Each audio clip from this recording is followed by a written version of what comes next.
Hey Mama, welcome to the podcast. In a way, I hope there's not very many of you that have made it this far because it just gets long there at the end. 41 weeks is a long time, especially when you are expecting your baby to come at 40 weeks, but it is okay. Especially if you're a first-time mom, I imagine most of the ones listening to this episode are probably first-time moms. So if you've made it to 41 weeks, let's chat about what is going on. Hi, I'm Jocelyn, fellow mom of 5 and host of the Positivity in Pregnancy and Motherhood podcast. I help pregnant women and mothers to find the positivity in their season of life through changing their thoughts to work for them and not against them. I help mothers find the small, doable steps in thought and action without making drastic changes to their everyday mom life. And I can help you. Let's find positivity during our pregnancies and in our motherhood together. Thanks for joining.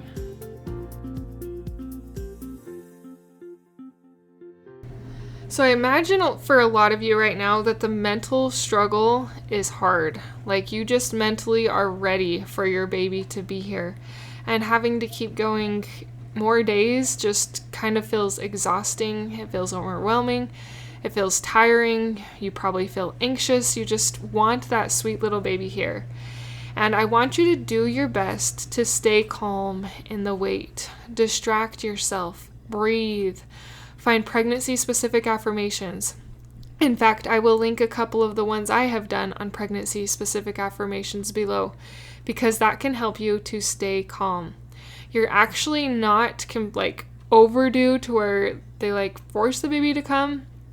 Not really force, but till 42 weeks. So you are doing just fine. You're still within the range. I have mentioned the statistics of babies being due on the due dates in the past, and only a 4% chance of you doing that. So there are windows on both ends of that due date for your baby to be born.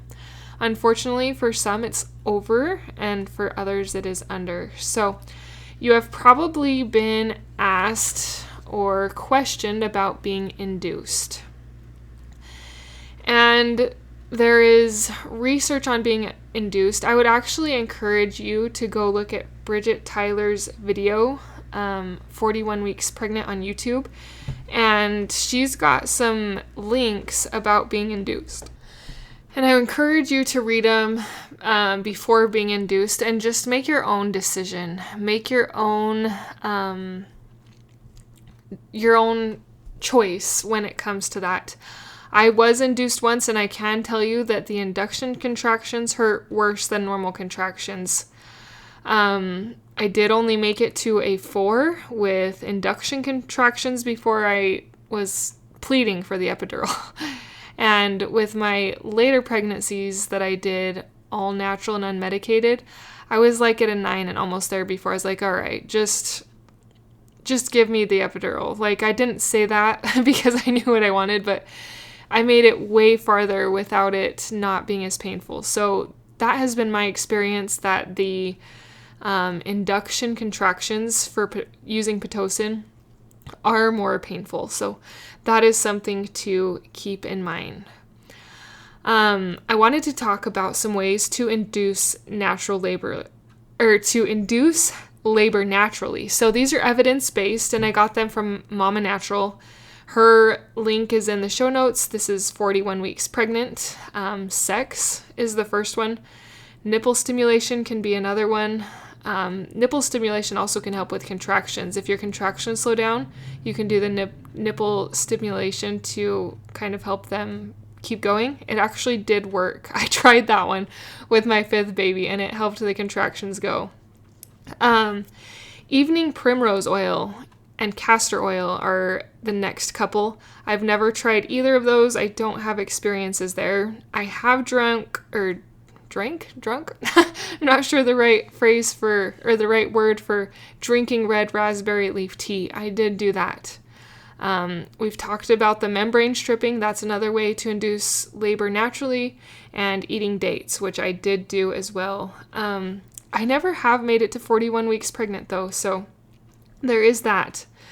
So those ones are evidence-based. Now I'm going to give you some other things that might work that women have mentioned and have experience with. These are in no particular order, but the one that I really wanted to include with the evidence-based is exercise. Like sometimes walking can be really good to help things go forward. Acupuncture, eating pineapple, eggplant parmesan, the mile circuit. So this is another type of exercise, and I actually have not done the mile circuit, but I have heard of women and watched their videos where they have done the mile circuit, so that might be something you can start trying. Pampering yourself, a guided relaxation, nutrition, spicy foods was on the list, and homeopathics. So those are all other things you can try to get labor going because you're probably ready for it to happen. So those are some natural ways that you can try without having to be induced. Induction isn't bad. I had that baby. It was my second baby I was induced on, and everything went fine. I got a little worried for a little while because things weren't progressing, and they were like, if she doesn't move down, we're gonna have to do the C-section type of thing. And so I just started praying and imagining things opening up and that she was able to just come down, and that did help. So it's all a little bit intimidating, but I want to go back to what I mentioned at the first, and that is to do your best to stay calm. Do your best to relax and get rid of stress. God has got you. He wants you to have children. He wants you to multiply and replenish the earth, which is what you are doing in bringing this baby to the world. And He is cheering for you to keep going, to stay strong, to stay calm, and to not panic. As I mentioned earlier, I'm going to link a couple of my episodes that I have done on pregnancy-specific affirmations that can help you, that you can just listen to during these times of waiting. Impatiently waiting probably is what I would be doing. I'd be so ready for the baby to get here. And I'm sure you are too. But be patient, be calm. Listen to your intuition. That's another good thing. Sometimes your intuition is going to say, yeah, get induced. And other times your intuition is going to say, nah, let's wait a little longer. So do what feels best, and believe. Go forward with that faith. Go forward with that hope. And soon you are going to be holding that sweet little baby in your arms.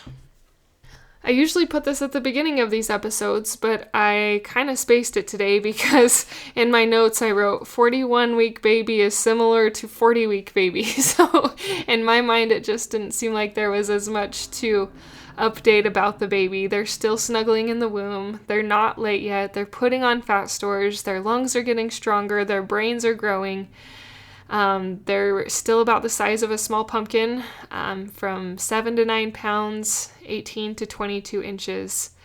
And just know, I really like the fact that I said last week, babies that are born later are more alert and they're easier to nurse, which if this is your first baby, you will find that to be a blessing because nursing is not very easy. Those first few weeks it's painful at first, and it can be hard to adjust to and get used to, which I am actually going to continue these podcasts into what they call the 4th trimester. So we are going to go into the 4th trimester. I'm debating on whether or not I want to do a podcast on 42 weeks or not. Maybe I'll do a little blurb on that, but we are going to talk about after having the baby because that is a challenge in and of itself. It's different than pregnancy, but it can be a challenging time as well. And you're going to need to use the positivity you've learned during your pregnancy to implement that during your postpartum and in caring for a baby, getting used to a baby, getting used to the sleeplessness and the crying and the not knowing what they need. So we are going to jump right into that after I will likely do a 42-week blurb. Maybe I'll put 2 episodes out next week, or if I don't get to that, it'll be the next week. But no, we are going to get to that 4th trimester, which is having your newborn and getting used to those changes that happen in your body with having your little one here on earth. It is hard, but it is amazing and beautiful. And some of the most powerful and special experiences I feel like you can have as a mother is in nursing a baby and holding them close and cuddling with them and knowing that you get to take care of this wonderful miracle for the rest of their lives. And it's awesome. Anyways, it has me tearing up a little bit over it. So I am cheering for you, Mama. As I mentioned, check out those pregnancy affirmations, breathe, de-stress, take a walk, and try some of these things I've mentioned to induce labor and get that sweet little one here safely and in your arms. Until next time. Thank you for being a part of the Positivity in Pregnancy and Motherhood podcast, for listening, for sharing, and most of all, for applying these tools into your own life to improve your own happiness so that you can find your own better thoughts and becoming the mother that you desire to be through taking small steps in thought and action to reach your goals. If you are a mother who has an inner desire to enjoy motherhood and pregnancy better, but you are having difficulty figuring it out, I can help you. Thanks for joining. Reach out, let's connect, and let's see you move forward in your motherhood. My name is Jocelyn, and I thank you for listening. Until next time.